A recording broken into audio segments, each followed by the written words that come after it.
judicial title kasi, Atty. George, ano? Mahalaga din ito doon sa may mga lupang hindi naman agricultural.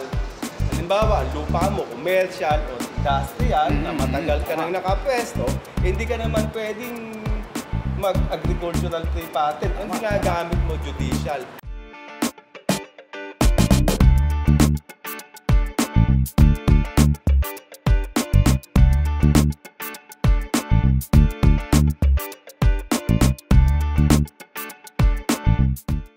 Magandang araw po sa inyong lahat at nandito na naman tayo sa Usapang Lupa na handog sa inyo ng Foundation for Economic Freedom. Ito pong muli si Atty. Champson at kasama ko po dito si Atty. Katigbak at tuloy-tuloy po natin i-discuss yung mga problema natin sa lupa. No? Atty. George, pakilala ka naman. Yan, magandang araw sa ating mga suking taga-panood at taga-pakinig. Ito po muli si Atty. George Katigbak.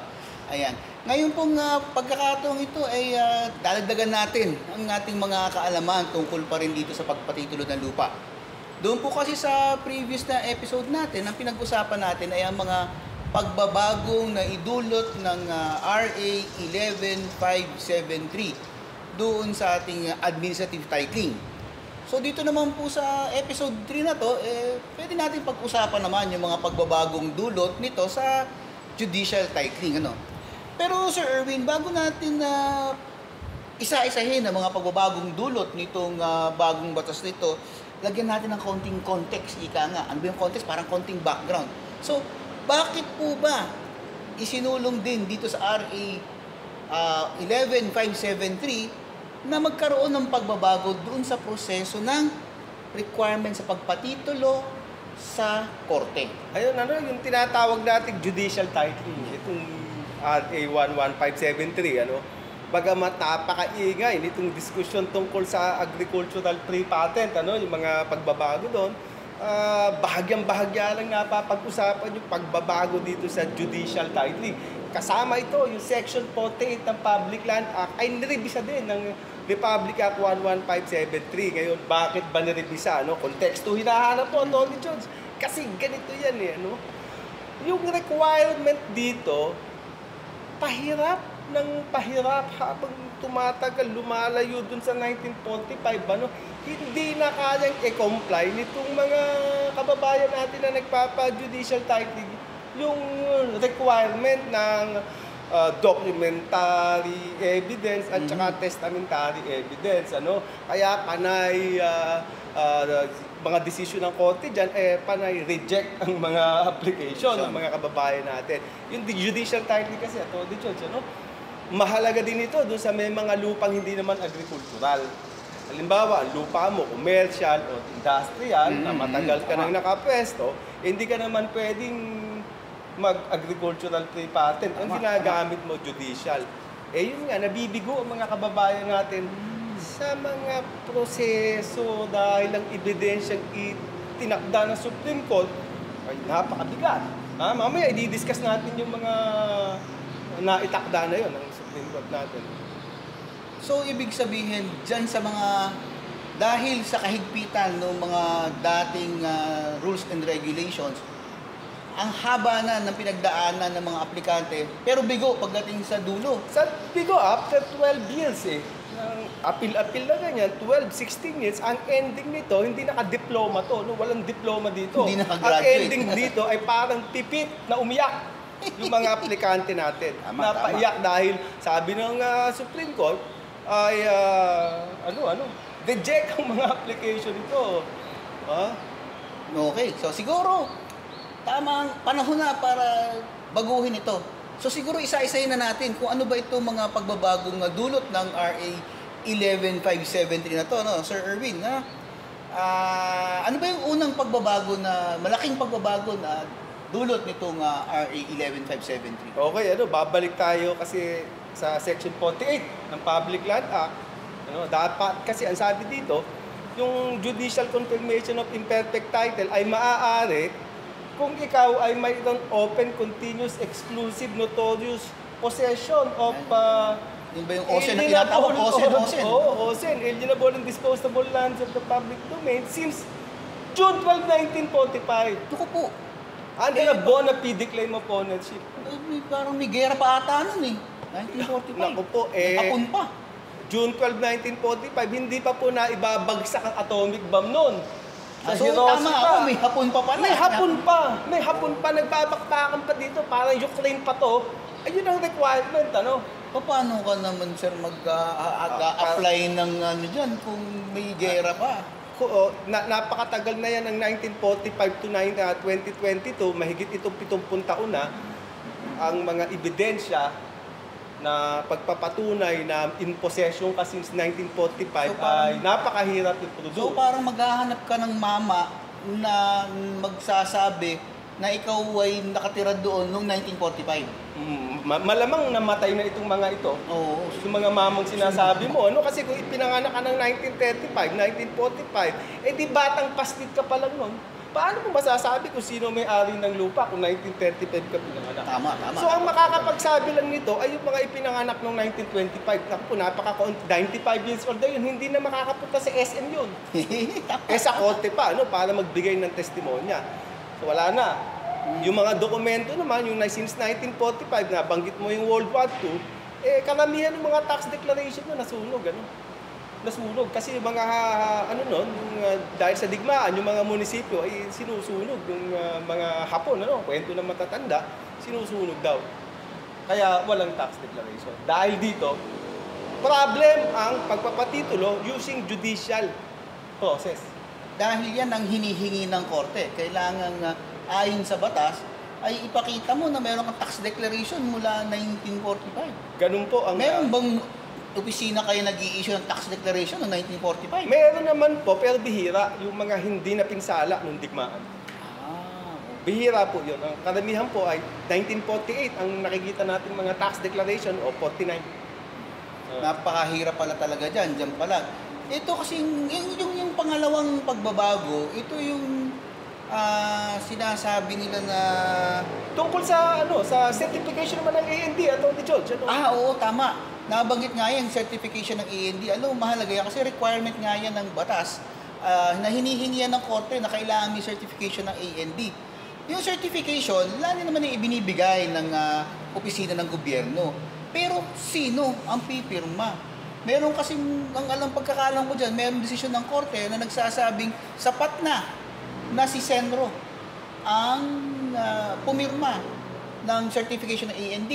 Pero parang nabago ito. Ano ba ito? Kasi dati naman, Atty. George, tinatanggap naman ng korte yung mga certification nga ni Senro o minsan naman yun lang mga itinatatak ng geodetic engineer natin sa likod ng plano na nagsasabi na matapos nilang sukatin at timbangin yung mga survey data sets na kanilang nakalap, yung lupa AND.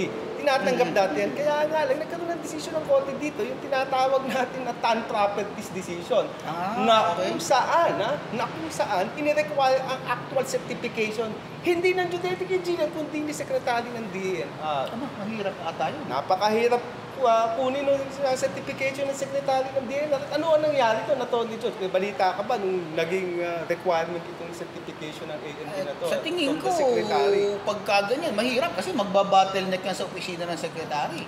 At ganun nga ang naganap. Sumemplang o bumaba ang production ng ating certificate o ating mga judicial title dahil walang makapagbigay ng yung may certification ni secretary ng DENR. Walang makapagbigay. Siguro makagawa man si secretary baka hanggang 5 lang o 10 sa isang taon. At algabyado yung mga kababayan natin na taga Mindanao o taga mga taga Norte. Kasi kailangan pa nilang pumunta ng Quezon City. Napakahirap. Yun ang isa sa mga in-address natin. Dalawang in-address natin sa judicial title sa Republica 11573. So dito sa 11573, ano na ngayon ang proseso? Ganun pa rin, Open, continuous, exclusive, notorious possessions. Pero hindi na since June 12, 1945. 20 years prior to the application na lang. Mas madaling kumuha ng mga documentary evidence to prove possession ng 20 years.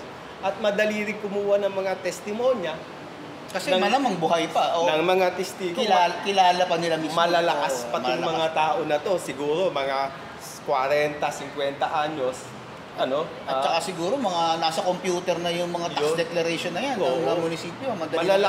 Malalakas pa yung mga magbibigay ng testimonya. At walang gera nung last 20 years. Unless na lang siyempre, taga-Marawi ka.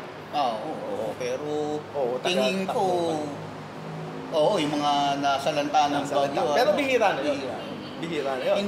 Exception sa rule. Yun. So, malaking bawas sa problema yon. Hindi na since June 12, 1945, naging 20 years prior to the filing of application. At saka naman dito sa survey na problema, ang requirement na dito, hindi na si secretary ang pinapirma ng batas. Sino na ngayon? Yung duly designated genetic engineer na lang ng DENR. Yun talagang nagsusukat. Ano naman, sir, ang proseso dito sa pagbabago sa mga survey na yan? Dito sa, ibig sabihin, sa certification ng AND. Yan, certification ng AND na yan na nabanggit na.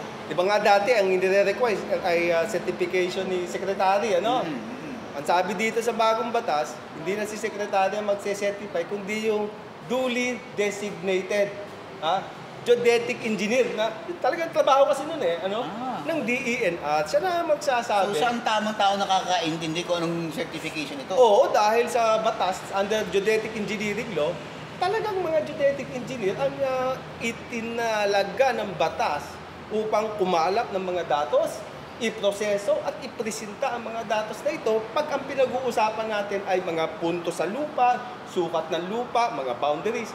Geodetic engineer talaga gumagawa yan. Kumbaga itong 11573, i-reiterate lang yun na ito ay gawain ng geodetic engineer, kaya duly designated DNR engineer. Siya ang tamang tao.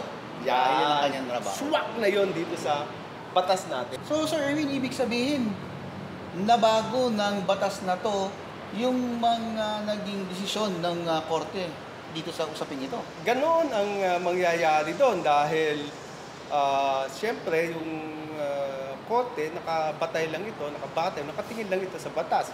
Nung pinaikli na ng batas period of possession, susunod naman ang korte doon. At saka yung binago na ang requirement kung papaano patutunayan na ang lupa ay alienable and disposable, hindi na dapat gagamitin yung mga decision na TAN properties. Ito ay pupunta na sa mga requirement ng Republic Act 11573. Kaya winner ang mga kababayan natin na mayroong lupang hindi naman agricultural dahil mas maluwag na silang makakapag-file. So, kasama rin sila sa naapektuhan ng mga pagbabago. Kasama sila. Yung may mga kababayan nating may commercial or industrial lands, na dati ay sales patent lamang para magkaroon sila ng titulo. Pwede na kayong magpunta sa korte. Hanapin ninyo inyong suking abogado, at mag-file na kayo ng petisyon for registration ng lupa. Ayan, so mga suking tagapakinig, tagapanood, makikita natin na dito sa RA 11573 na bago yung at least hindi lamang itong dalawa, pero ito yung main yung dalawa. Oo. Pinaiksi mula sa 1945 to 20 years prior to the application process ang period of possession, at ang isa pa ay kinlaro, pinalinaw ang rules kung paano ba itong certification ng AND. Yun. Ayan. So talagang tama ka, winner nga. Winner ito. Ito ang mga bagong requirements sa judicial titling na dulot ng RA 11573. Una, 20 years na lang ang required period of possession sa lupa. At pangalawa, sapat na ang certification ng isang geodetic engineer na duly designated ng DENR para mapatunayan na ang nasabing lupa ay alienable at disposable. At mga kasama, kung gusto nyo madagdagan pa ang inyong kaalaman tungkol dito sa bagong batas na RA 11573, pwede kayong magpunta dito sa link below, dito sa FB page at YouTube page ng Foundation for Economic Freedom. At dito ay i-discuss dito yung pinakita dito, actually yung video ng public forum na nung diniscuss yung kabuuan 11573 at saka yung IRR. Ayun, So, may kasama tayo dito, di ba, sir? Oo, si Engineer Henry Pasis. Yun. Maganda ang discussion dito, kaya sundan nyo po Link below.